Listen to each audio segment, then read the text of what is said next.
Saint Jean Bosco, 1815-1888.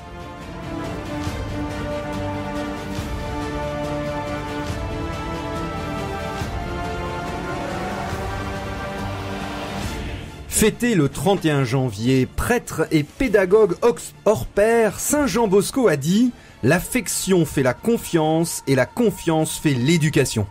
Ordonné prêtre en 1841 à 26 ans, il se voue à l'apostolat auprès des enfants des rues de Turin, pour lesquels il crée l'oratoire Saint-François de Sales, à la fois patronage, maison d'accueil, école et centre d'apprentissage.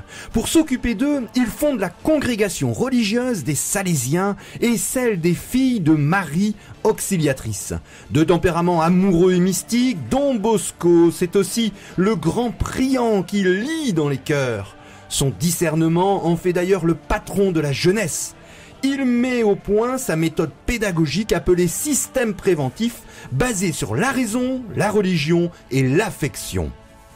Dans ce 4e épisode de votre émission Pèlerin de Dieu, consacrée ce mois-ci à Saint Jean Bosco, essayons de comprendre comment cet apôtre des jeunes a renouvelé la pédagogie de son temps, en étant le premier à mettre en place le couple formation intellectuelle et professionnelle. Avec lui, l'éducation intégrale est affaire de confiance, joyeuse et de liberté vigilante. Pèlerin de Dieu avec Franck Bétoir et le père Jean-Baptiste Masson sur RCF Nord-de-France.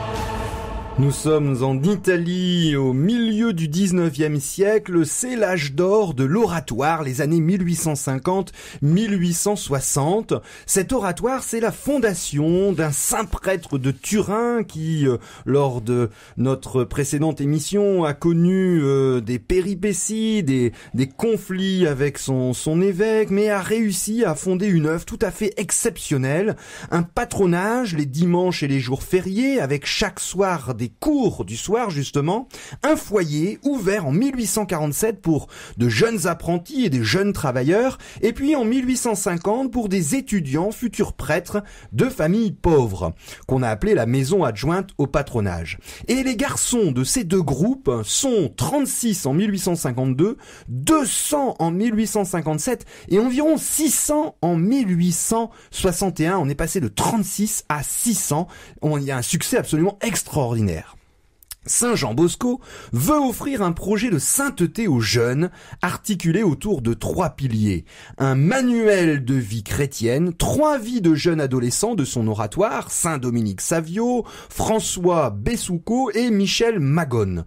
Et enfin, ses lettres aux jeunes, soit des lettres individuelles ou collectives. Alors, on va prendre simplement ce qu'il a écrit, puisque même si Saint Jean Bosco est d'abord un prêtre, un saint prêtre qui va vivre des expériences et puis qui va expliquer simplement son grand projet éducatif aux jeunes, il a toutefois écrit en 1847 à 32 ans un manuel de prière et de dévotion qui est en même temps une méthode de vie chrétienne et qui s'intitule « Le garçon instruit de la pratique de ses devoirs de piété chrétienne ».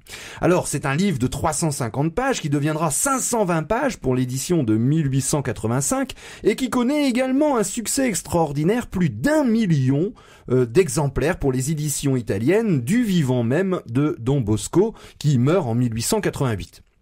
Alors, il fait une préface où il explique que le démon utilise 2 ruses principales pour détourner les jeunes du sentier de la vertu. Première ruse, faire croire que le service du Seigneur les condamnera à une vie triste. Être chrétien, c'est vivre tristement et sans plaisir. Et deuxième ruse, les bercer d'illusions d'une longue vie repoussant ainsi la conversion. Alors je rappelle que c'est cet oratoire et ce grand patronage est ouvert pour les enfants entre 12 et 18 ans et ça débordera jusque le début d'une vingtaine d'années. Et après dans cette préface, après cette 2 ruses, cette double ruse principale du démon que Saint Jean Bosco évite, il insiste sur 4 idées. La première, c'est pas de vocation humaine sans la perspective du salut. Il dit simplement, ô mes chers fils, vous êtes tous créés pour le paradis. Et en conséquence, mes fils, nous sommes faits pour la joie, c'est le point principal. Et enfin, le troisième et le quatrième point, c'est que Dieu aime les jeunes d'un amour particulier qui doivent répondre à cet amour par 3 vertus majeures: l'amour de Dieu, auquel se lie étroitement l'amour de Marie, l'obéissance inspirée par la confiance envers les guides providentiels et la pureté. Alors, avant de parler de la formation professionnelle, une petite remontée en arrière, puisque cette conviction de Don Bosco s'insère dans son enfance, où dès 10 ans, je le rappelle, il réunissait les meilleurs garçons de son village pour créer une sorte de petit patronage, et pendant ses années de scolarité, à Chieri notamment, il va former la Joyeuse Union, qui est une anticipation de cet oratoire. Alors dans son enfance, il a également aussi acquis énormément de compétences, notamment par les difficultés de la vie qui l'ont obligé à se faire embaucher dans une ferme pour aider à la ferme comme métayer, puis pour les différents travaux. Il a appris la cordonnerie, il devait donc aider un cordonnier dans un atelier. Il a eu beaucoup de petits métiers comme ça pour gagner sa vie, et il était lui-même extrêmement débrouillard, entraînant, et donc il avait beaucoup de ressources. Et donc quand il s'est retrouvé confronté à cette jeunesse, la première chose qu'il a fait, c'est de communiquer ce que lui-même savait faire. Et donc progressivement dans son œuvre, il a mis en place un certain nombre d'ateliers, donc outre l'éducation scolaire, d'apprendre aux jeunes à lire, écrire, compter, eh bien, il y avait cette dimension de leur procurer un métier, leur ouvrir un avenir. Et donc, il y a différents ateliers qui vont s'ouvrir progressivement dans son école. Et donc en 1862, on l'a dit dans les précédentes émissions, il y avait pas moins de 7 ateliers dans son institution où les jeunes pouvaient se former à la cordonnerie, à la reliure, à la menuiserie, donc être tailleur, typographe, ou donc également à la fonderie de caractère pour l'imprimerie et à la forge. Alors un de ces ressorts, c'était de rendre les jeunes fiers de leur travail. Et donc notamment quand il y a eu l'ouverture de l'atelier d'imprimerie, eh bien ce sont les jeunes eux-mêmes qui ont été invités à publier cette naissance. Et donc, ils écrivent dans la circulaire: « Nous, les jeunes de l'oratoire Saint-François de Sales, informons avec grand plaisir votre seigneurie très méritante, donc il s'agit de l'évêque, qu'existe dans cette maison une typographie ayant pour but de donner du travail à un plus grand nombre de nos camarades. » Voilà, donc il y a cet objectif de professionnalisation, de donner aux jeunes un métier, de leur montrer qu'ils savent faire des choses et de leur donner les compétences pour y arriver. Et puis donc cet objet aussi de professionnalisation des jeunes va s'ouvrir pour les filles, donc pour le volet féminin de l'œuvre de Don Bosco qui naît un peu plus tard. Au début, dans la première mouture, c'était simplement de faire des filles de bonnes mères de famille. Et puis ça va évoluer, et donc ensuite il va inclure dans ce projet le fait de leur permettre de gagner leur vie et d'apprendre également un métier. Alors, dans cette éducation intégrale, on a, vous l'avez dit, on a la prière évidemment, on a le fait de coupler les activités intellectuelles et manuelles. C'est pas le tout intellectuel, puisque je vous rappelle que il a les garçons, en fait les mauvais garçons de la ville de Turin, qui sont abandonnés dans cette époque de révolution industrielle. Et justement, cette éducation intégrale il y a tout à fait une particularité, c'est l'animation. Je cite Saint Jean Bosco: « Qu'on donne ample liberté de sauter, de courir, de crier à cœur joie. La gymnastique, la musique, la déclamation, le théâtre, les sorties favorisent puissamment la discipline et la bonne santé, soit physique, soit morale. » Et il va notamment insister sur les vertus du sport. Alors aujourd'hui, tout le monde fait son sport, c'est devenu une sorte de nouvelle religion. Dimanche matin, tout le monde court. Peu de personnes vont à la messe ou à une activité religieuse, mais à cette époque, au 19e siècle, les vertus du sport, on n'avait pas le temps, on avait un temps de travail qui était absolument incroyablement long, donc on a une grande nouveauté, on a une sorte d'intuition. Et alors, je vais donner quelques exemples. Saint Jean Bosco aimait beaucoup les longues marches dans la campagne environnante, et on se rappelle sa grande promenade à pied avec les 300 détenus de la prison de Turin, qui reste historique puisque il devait les gardiens n'en revenaient pas que les prisonniers allaient revenir après cette longue balade. Et puis, il y a les parties mémorables de courses, de jeux et de concours sportifs qui sont organisés les dimanches et jours de fête et où les Salésiens et Saint-Jean Bosco, qui était un athlète, se mêlaient aux jeunes. Et ils pensaient que ces activités qui permettaient notamment aux élèves qui avaient plus de difficultés dans les études, et là pouvaient être valorisés et ils préféraient les jeux collectifs puisque ces jeux collectifs permettaient d'intégrer, c'était un outil pédagogique qui permettait d'intégrer les règles, la cohésion du groupe et l'intégration. Une autre passion de Saint-Jean Bosco, c'était la musique et les chorales de l'oratoire étaient reconnues et enfin le théâtre, tous des éléments qui permettaient à la fois de distraire, d'instruire et d'éduquer dans une vision complète de la personnalité des jeunes.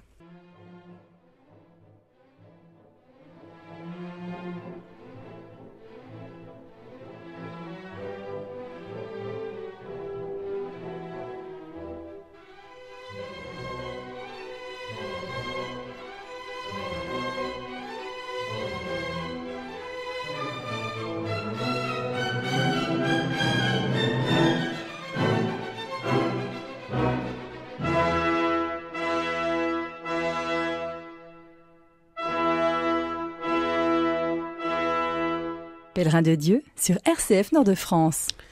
Jean Bosco à Turin est l'initiateur d'un nouveau système d'éducation qu'il a appelé lui-même le système préventif.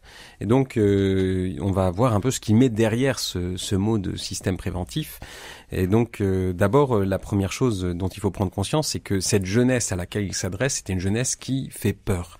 Donc, une jeunesse qui pullule dans les faubourgs de Turin, une jeunesse dont on veut se prémunir des vols, de la violence. Et donc, la tentation de la bourgeoisie montante dans cette industrialisation commençante, c'était de réprimer et d'enfermer, donc en développant le système carcéral. Alors, un des premiers au fait du système préventif de Don Bosco, c'est d'avoir proposé donc au maire de la ville d'emporter pour une journée une sortie complète toutes les jeunes d'un centre pénitentiaire qui était là, en montrant, voyez, je vous les ramènerai tous ce soir. Alors le maire avait accepté sans trop comprendre ce qui lui arrivait. Il était paniqué et le soir il revient en se disant il manquera la moitié des jeunes à l'appel, et ils étaient tous là. Et donc Don Bosco veut montrer que quand on aime l'autre, on provoque de l'amour en lui et il répond. Et donc qu'il y a autre chose à faire que de réprimer. Il faut prévenir. Et donc c'est ça ce qu'il appelle son système préventif, c'est de susciter ce qui est bon en l'autre. Voilà. Et donc si on veut pas que les jeunes deviennent pervertis et mauvais, eh bien il faut prévenir cette violence en leur apportant du soin, en les encourageant. Voilà, donc c'est ça son système préventif. Alors en 1845, il écrit un petit traité, le Giovane Provveduto, donc ça veut dire le jeune garçon pourvu, donc la suite du titre, pourvu pour la pratique de ses devoirs, des exercices de piété chrétienne, etc. Donc c'est un petit manuel qui donne ses conseils pour l'éducation des jeunes et qui va être longtemps réédité et assez connu parmi les œuvres de Jean Bosco, dans lequel il insiste beaucoup sur tous les exercices de pratique, l'enseignement de la religion, de la piété, et tout ce qu'on peut donner aux jeunes pour les détourner du mal et développer en eux le sens du bien, le goût de la prière, et dans un climat de joie et de confiance. Alors ce système préventif, il va le développer avec l'éducation, etc. Donc c'est quelque chose d'éminemment positif et qui fait appel aussi à une certaine initiative de l'autre. Et donc il s'agit pas d'un système pyramidal ou autoritaire, mais il s'agit de créer un climat dans lequel ce qui est bon va sortir, va émerger comme une bonne graine qui pousse. Et donc dans l'époque, c'est à la fois assez novateur, puisqu'on est plutôt dans un modèle un peu pyramidal où il y a une autorité qui s'impose et qui structure. Lui, il est plutôt dans le sens de susciter. Et donc il encadre pas de façon très strict. Il crée un climat favorable et propice. Donc ça va lui créer aussi des problèmes par rapport au clergé, où on est dans une culture où on attend plus un système plus hiérarchique et pyramidal. Mais en même temps, son système préventif n'est pas non plus totalement...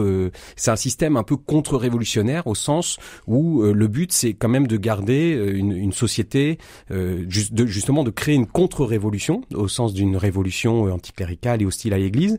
Donc là, c'est un système qui aussi qui fait appel à la bourgeoisie de l'époque en lui disant, eh bien, cette jeunesse qui vous fait peur, occupez-vous-en, voilà, pour si vous avez peur qu'elle vienne vous égorger, occupez-vous de son éducation, voilà. Et vous verrez que donc il est assez conservateur dans la structure sociale et dans les différences de classes de société de l'époque. Il vient pas bouleverser ça, mais il apporte un nouveau climat qui suscite autre chose.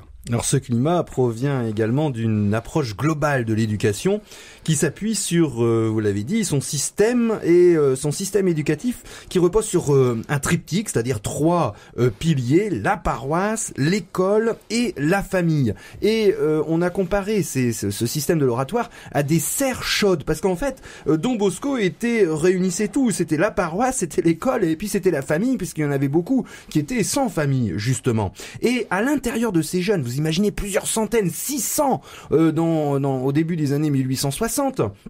Eh bien, va se créer petit à petit des compagnies, des associations à l'intérieur de l'oratoire. Alors, dès 1847, Don Bosco crée au Val d'Occo, c'est là où il y a tous ces jeunes, une compagnie de Saint-Louis de Gonzague, dont le but est d'enseigner aux jeunes à pratiquer les principales vertus, Saint-Louis de Gonzague étant un grand saint du XVIe siècle, de l'époque de la Contre-Réforme, qui était un grand aristocrate italien qui va tout abandonner pour devenir jésuite et mourir très jeune, il avait à peine une vingtaine d'années, en contractant la lèpre ou une maladie. Donc un bon modèle pour les jeunes.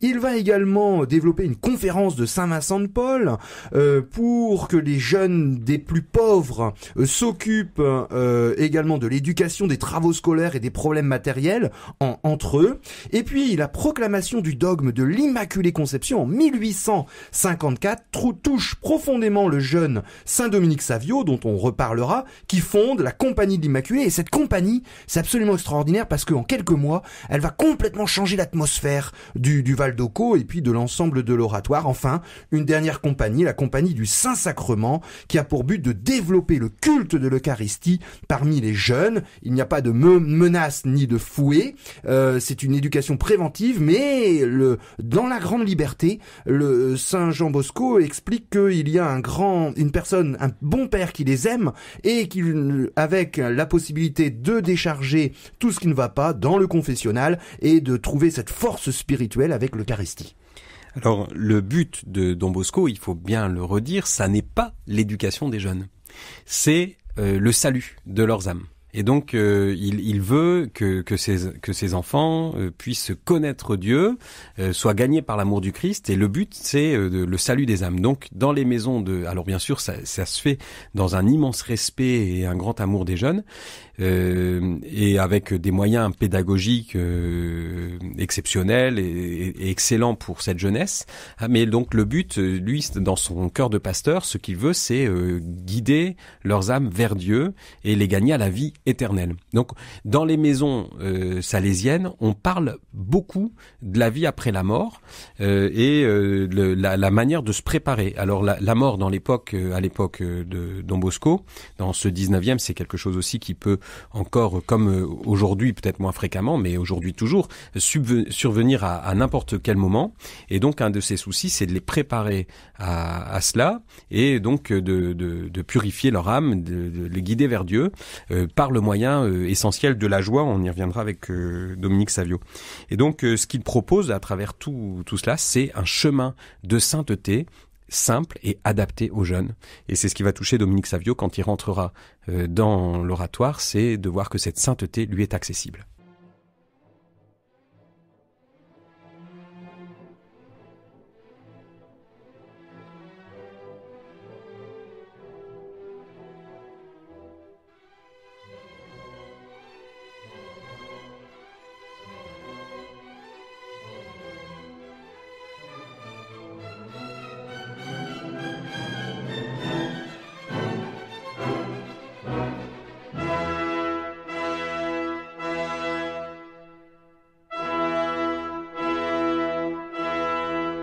Pèlerin de Dieu sur RCF Nord-de-France. Nous sommes en Italie au milieu du 19e siècle, à Turin, dans les banlieues, au Val d'Occo, cet énorme patronage, cette école, ce centre d'apprentissage avec un personnage extraordinaire, Saint Jean Bosco, qui accueille 10, 20, 30, 50, 600 jeunes perdus et il les accueille à bras ouverts comme un père. Nous avons des témoignages qui expliquent que les jeunes considéraient Don Bosco comme un vrai père. Auprès de lui, nous étions heureux.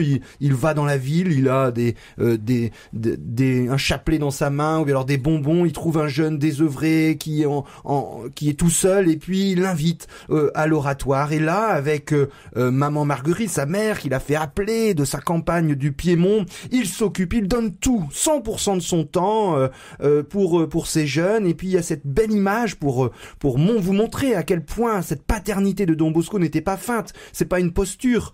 Le soir, quand tous les jeunes étaient endormis, Don Bosco et sa mère allaient dans les dortoirs, prenaient les vêtements de ceux qui dans la journée les avaient déchirés et se retiraient dans une pièce et travaillaient jusqu'à ce qu'ils soient réparés et remis sur chaque lit. Alors, un des plus beaux fruits de l'éducation donnée par Don Bosco, c'est, on l'a déjà mentionné plusieurs fois, Saint Dominique Savio. Donc, ce jeune qui est mort à l'âge de 14 ans était un petit paysan qui, par certains aspects, ressemblait un peu à ce qu'avait vécu Don Bosco dans son enfance. Et donc, il va être placé par ses parents donc dans cet institut, à l'oratoire Saint-François de Sales. Et il y arrive donc à 13 ans avec un très ardent désir de sainteté. Donc Don Bosco voit ce jeune arriver extrêmement sérieux et sévère, et donc dans son désir de sainteté, il essayait d'imiter les exemples qu'on donnait des saints avec leur pénitence corporelle et puis une forme de vie un peu compassée. Donc ça, c'est l'image de la sainteté que Dominique s'était faite en entrant à l'oratoire, et Jean Bosco, sans le détourner de sa ferveur, au contraire, en l'orientant d'une belle façon, va lui donner une toute autre voie, et donc il lui recommande d'être toujours joyeux, d'être le meilleur pour l'exactitude dans le travail en classe, le plus dynamique sur la cour de récréation, le plus pieux à la chapelle. Et donc il va de cette spiritualité un peu étouffante que Dominique Savio avait intégrée, eh bien Don Bosco va le libérer et notamment par le moyen de la joie lui permettre de trouver un chemin de sainteté beaucoup plus efficace et plus rapide. Et donc il a été profondément marqué par un des sermons notamment de Don Bosco qui donne à la sainteté, de la sainteté 3 points. D'abord, c'est la volonté de Dieu que nous nous fassions tous saints. Deuxième point, il est très facile d'y arriver. Et troisième point, une grande récompense attend au ciel celui qui parvient à se faire saint. Et donc ça va être le choix de Dominique Savio d'essayer de devenir saint. Il va avoir un itinéraire très rapide puisqu'il va tomber malade assez rapidement. Et puis après une période de rémission, eh bien ça s'aggravera et il meurt très jeune. Mais entre-temps, il a le temps de vivre ce chemin de sainteté que Don Bosco va reprendre dans une petite biographie qu'il écrira sur Dominique Savio et qui le fera connaître, très affecté par la perte de ce jeune. Et donc Dominique Savio, au cours de son temps à l'oratoire, est marqué par un caractère très entraînant. Il va se mettre à la disposition des autres. Alors il y aura des temps où il vivait cette prière vraiment presque mystique, où il oubliait complètement l'heure et il restait des heures dans la chapelle sans s'en rendre compte, donc un peu avant sa mort.